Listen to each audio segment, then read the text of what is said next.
Most of them started as sophomores 3 years ago, and they got banged around pretty good the first year, and then they came through last year, and they're really stepping it up at the right time. I guess the experience just talks this year. All that experience is coming up together, the hard work, everything's being put together and showing it off.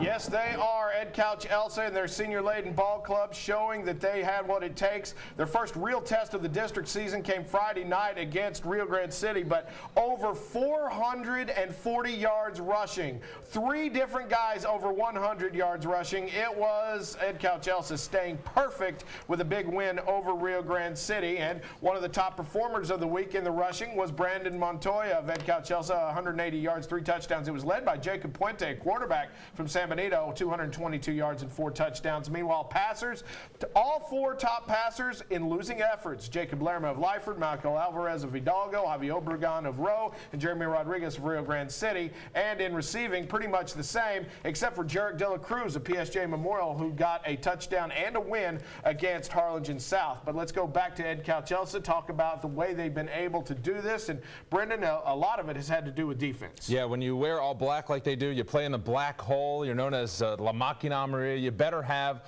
a physical, gritty, hard-nosed team that's tough to play against. That's what Edcouch-Elsa is this year at 8-0, and a lot of it thanks to their defense.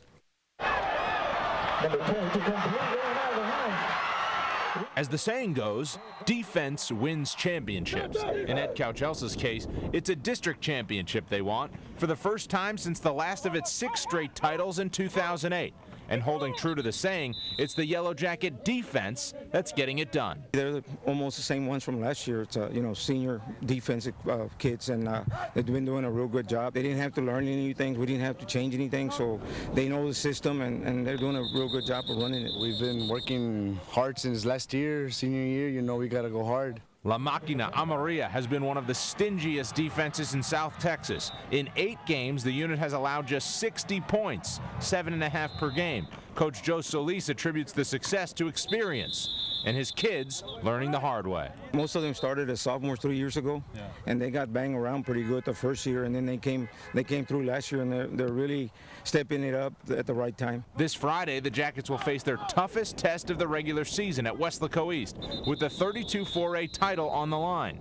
District champs, a title Edcouch-Elsa hopes to get back in 2011. It goes with the tradition that we have. I think we have a good tradition because of the way our kids play. They're very physical, and they're going to give you a good ball game no matter what. We have a lot of pride. We stick together. We work together. We don't get mad at each other. We work as a team. That's the way. That's the big word here: team and family.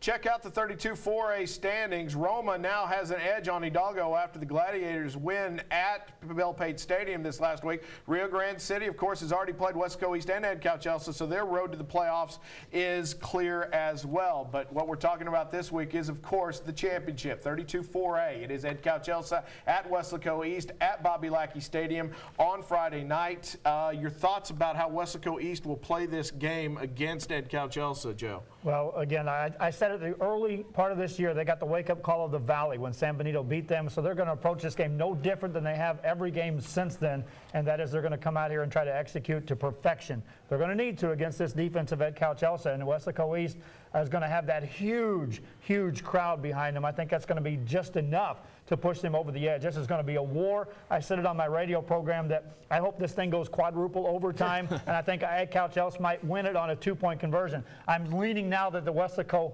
crowd might play that last piece of the puzzle that allows Weslaco East to win that, so I pick Weslaco East. All right, there's a pick for Weslaco East. How do you think this game is going down? I think that there's no other way to put it other than a war, like Joe said. I mean, you got 2 teams that, Weslaco East defending a shared district title from last season. Edcouch-Elsa wants to get back on top of the district where they feel they belong.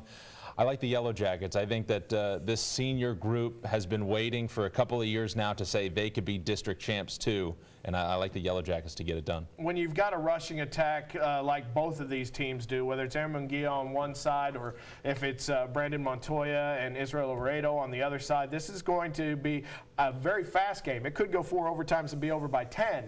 But on this one, I'm going to go with the rushing attack of Edcouch-Elsa because I think they've got the defense to back it up. Edcouch-Elsa has looked so good this year. I'm going to take them in the big game at Bobby Lackey Stadium.